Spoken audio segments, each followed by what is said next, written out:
O Internacional ganhou do Metropolitanos, o time da Carris, lá da Venezuela. Uma vitória impressionante. 3 pontos na conta. Fabiano Baldassi, eu quero te ouvir.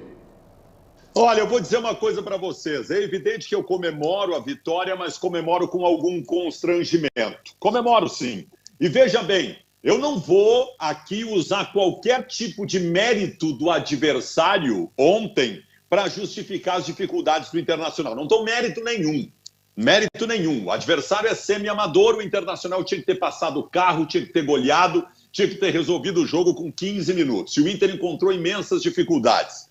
Eu sei que o Inter venceu, eu sei que o Internacional fez os 3 pontos, mas é muito importante que a gente coloque o seguinte: não vai ser sempre, ou vai ser quase nunca, que tu vai poder desperdiçar 10 situações claras de gol e ainda vai ter a possibilidade de fazer 1-0 e vencer a partida. Contra o Flamengo, no domingo, no Beira-Rio, tu vai ter 2 ou 3 oportunidades. E se tu não resolver, tu não vai ganhar e pode até perder o jogo.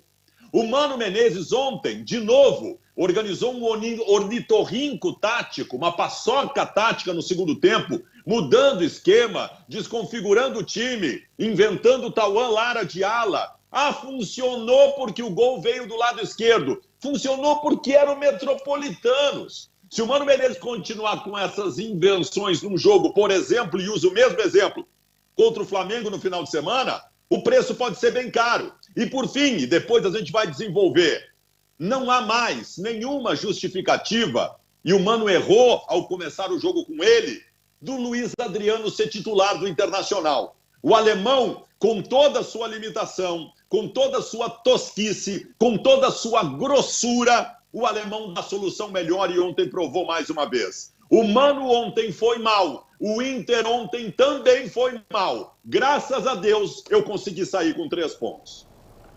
João Batista Filho, eu quero te escutar. Eu não acho que o Mano foi mal, eu não creio que foi um erro ter colocado o Luiz Adriano, penso que depois do jogo de ontem talvez possa ser reavaliado, mas até então, por uma questão de gestão de grupo, de merecimento, de ter algum tipo de continuidade, não era nenhum absurdo ter continuado com o Luiz Adriano e o alemão precisava mostrar um pouquinho mais como mostrou. Ah, ele tinha ido bem contra o Fortaleza e ali deu uma amostra bacana? Sim, mas o próprio alemão admitiu na coletiva que ele tinha começado o ano bem, ou começado o ano mal. Bom, se ele voltou a jogar bem lá e agora confirmou aqui, aí eu acho que dava para repensar. Para mim, o Mano Menezes colocou um time razoável em campo. Eu faria uma outra modificação, na verdade uma, tá, Meneghetti? Eu colocaria o Depena já começando e daria um pouquinho mais de liberdade. Eu entendo que o Mano vai dizer que aí fica um time muito faceiro, que ninguém marcaria, mas ele tem 4 zagueiros basicamente lá atrás, mais um primeiro volante. Então dava, nesse jogo excepcionalmente, para ir mais para ataque. Mas não penso que passou pelos problemas do Mano. Passou por uma falha de finalização do Internacional. Os 2 pontas muito bem. Pedro Henrique e o Wanderson no primeiro tempo até melhor do que o Pedro Henrique, mas o Pedro Henrique nos 90 minutos foi um pouquinho mais regular, mas os dois em altíssimo nível, jogando muito bem, criando oportunidades. O Inter, na minha visão, com esse jeito de jogar, 2 pontas mais um centroavante, ganhar muito volume de jogo, principalmente pelos lados. Tem que cuidar uma situação.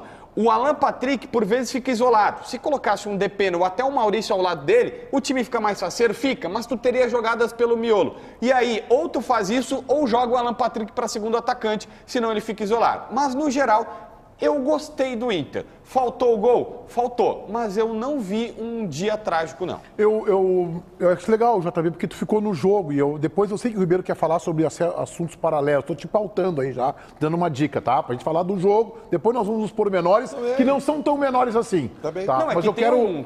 tem o Paulinho Pires e o Pedro, eles preparam Exatamente. o programa. Eles dizem assim, ó, Exatamente. debate o jogo. Isso. Aí agora, se o Ribeiro não lê Parabéns. o roteiro, fica difícil, Obrigado, né, JB. Como eu preciso de ti aqui no programa para me ajudar, cara, e tal. Quando tu tá focado, ligado, sem o celular, tu funciona muito bem. É que desde que o Ribeiro fez uma reunião comigo para pedir... Ele fez? Ele fez uma reunião séria na sala VIP, sim. E aí, que legal, que bacana. Essa é a função mais importante do Ribeiro, é essa. Mas nós estamos falando do jogo Fazer agora. reunião. E aí ele disse para eu não brigar mais contigo e eu tô uma outra pessoa. O Ribeiro tá sugerindo para a Bandeirantes contratar um psicólogo. Tá dando certo no Inter o psicólogo. Eu quero dizer pro Internacional que quem faz gol não é psicólogo, com todo respeito à categoria. Quem faz gol é centroavante. Olha só. O Baldassi foi exagerada e desnecessariamente deselegante com o senhor Mano Menezes. Quando ele disse que ele fez uma paçoca tática no segundo tempo. Não fez. Paçoca tática. Foi o recurso que ele fez. Humano, a gente pode avaliar se deu certo ou não, e eu acho que isso pode ser questionado. Mas não, eu consegui entender o que fez o Mano.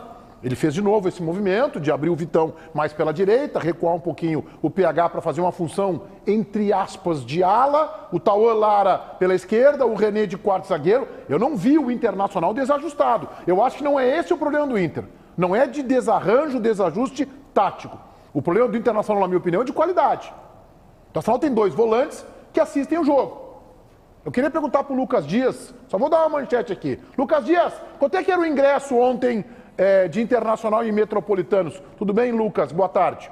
Tudo bem, Meneghetti? Boa tarde para você, boa tarde a todos que nos acompanham. Eu tô aqui, ó, com a tabela aberta no site do Internacional e ontem o ingresso mais barato era R$ 40 para não sócio nos portões 13 e 7. Em outros portões tinham ingressos que variavam aí entre 160, R$ 200.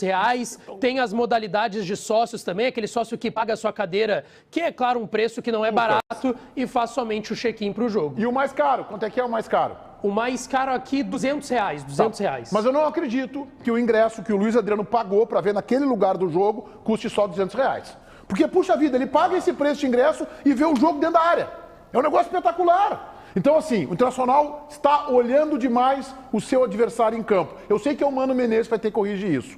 O Internacional perdeu o Gabriel e o Baldasso gritava lá os 5, 8, o velho domingo, aquela história toda, e o Inter não contratou os 5. O Internacional agora contratou jogadores que são medianos e não são melhores do que os que já estavam aqui, como, por exemplo, o Matheus Dias e o próprio Johnny, do qual eu sou crítico. O meio-campo do Internacional marca pouco. O Internacional ficou olhando o outro time tocar a bola. Eu estou falando do time da Carris da Venezuela, que a 27 minutos, um chute cruzado, se aquela bola vai em gol, nem com o John e o Kehler defenderiam. A bola passou trincando na trave. O Inter olha demais.